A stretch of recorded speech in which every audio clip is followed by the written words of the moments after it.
You've tried it all. You copied some insane ChatGPT prompt from a post, paste it in, hit enter, and what you get back sounds like a corporate blog post written by a very polite robot. Then you go into I'll do it myself mode. You spend half an hour rewriting and refining your own prompt. You add context, you clarify your goals, you tweak the wording, you try again. You come back later, change a few lines, try a third time. And somehow, each new attempt still feels like ChatGPT didn't really get you. You realize you've just burned 40 minutes testing different versions of the perfect prompt, and you're still staring at something you'd never actually use as is. Maybe you even bought one of those giant prompt packs. 50, 100, 500 proven prompts. But all you really bought was 50 new ways to get the same generic answer. If any of that feels familiar, here's the part no one tells you. The problem was never that you're bad at prompts. And it's not that you're not smart enough or technical enough for AI. The real problem is this. You're trying to fix the settings problem with more prompting. When I say settings and structure, I mean the underlying configuration. How the AI sees you, what job it thinks it has, what rules it follows, and what it remembers over time. In this video, I'm going to show you why better prompts will never fix generic ChatGPT answers, what's actually going wrong under the surface, and what really needs to change for AI to feel effective and efficient for you. Let's take this one step at a time. No fluff, just results. Before we go deeper, I want you to know something important. You are not the only one struggling with this. Every month, there are hundreds of thousands of people searching for prompt solutions. Terms like prompt engineering explode in search. More focused phrases like ChatGPT prompt mistakes still pull in well over 1,000 searches a month. But when you look at things like ChatGPT settings or ChatGPT memory interest drops way down, what does that tell us? It's not that you're uniquely lost. It's that almost everyone has been trained to believe, if I just find the right prompt, everything will click. So if you've been banging your head against this, you're not behind. You're simply operating inside the same belief system most of the internet is stuck in. We're all still learning how to actually optimize AI. This video is your shortcut out of that trap. Let me be completely honest. I was right there with you. When I first started using ChatGPT, my reaction was, okay, this is fine, but not life-changing. Everyone online was calling it their genius co-founder and their 24/7 super assistant.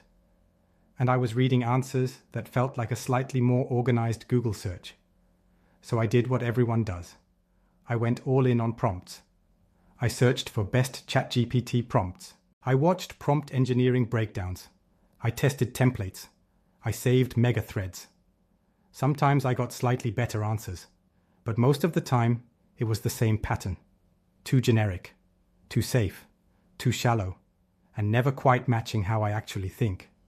There was a point where I honestly wondered, maybe I'm just not using this the way I'm supposed to. Maybe I'm the problem. Here's what changed everything for me.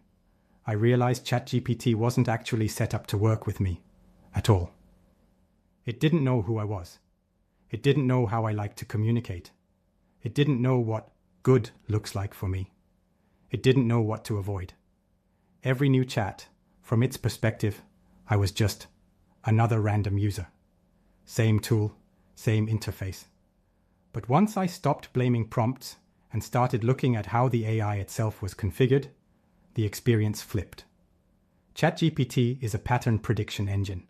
It looks at your input, looks at millions of examples, and gives you something that is safe, reasonable, and broadly useful to someone. Out of the box, it is designed to be generic. You cannot prompt your way out of a generic default if the underlying relationship hasn't been set. If the AI doesn't have a stable, persistent sense of who you are, how you think, what you care about, what style you prefer, and what good looks like in your world, then every perfect prompt is starting from zero.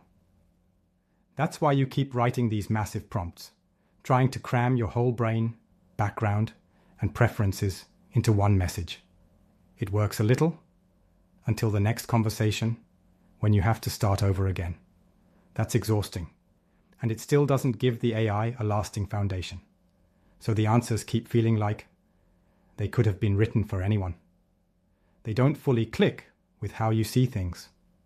You still have to rewrite, reorganize, or rethink almost everything. That's not you doing prompts wrong. You're just asking prompts to do a job that belongs to configuration and structure. Prompts are what you say in this moment. Settings and structure define the relationship over time. So that's the ceiling.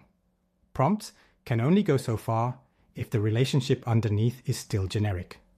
For most people, ChatGPT right now is blind to who they are, confused about what role it should play, unclear on the rules of the relationship, and almost completely forgetful between chats.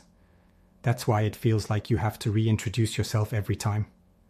That's why one answer sounds like a formal report, the next like a casual blog, and the next is just a shallow list.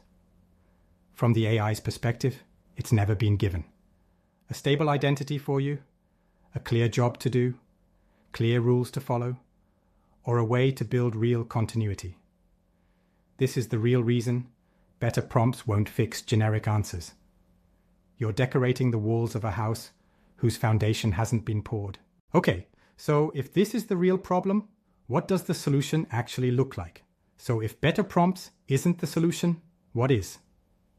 There are 4 big pillars that turn AI from generic assistant into something that actually feels like your co-partner.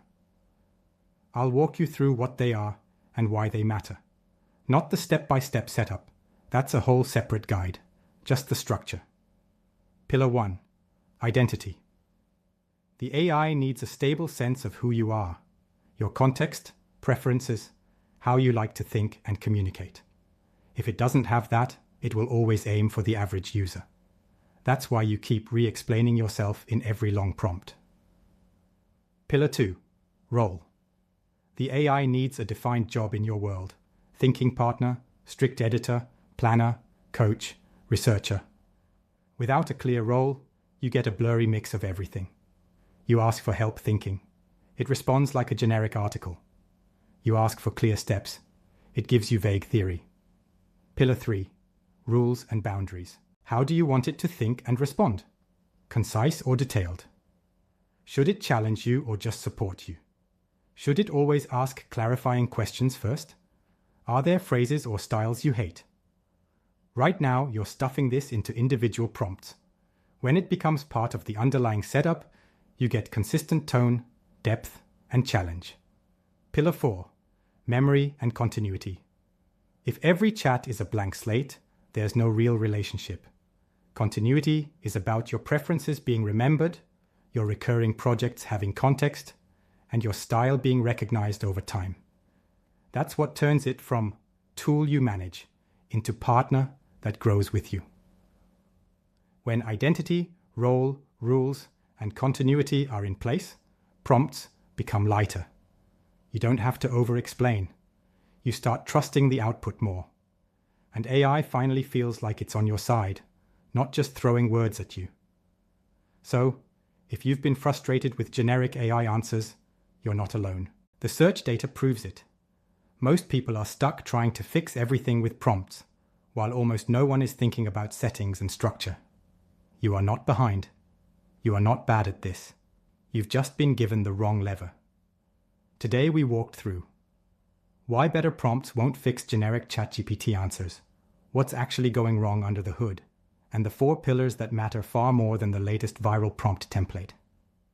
This video gave you the what and the why, so you can stop blaming yourself and start seeing the real problem clearly.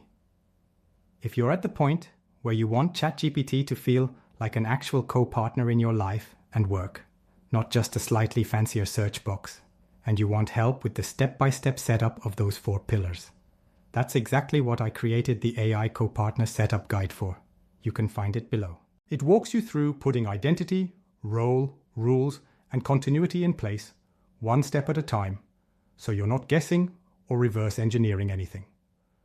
For now, here's the mindset shift to take with you. Stop asking, what's the perfect prompt I'm missing?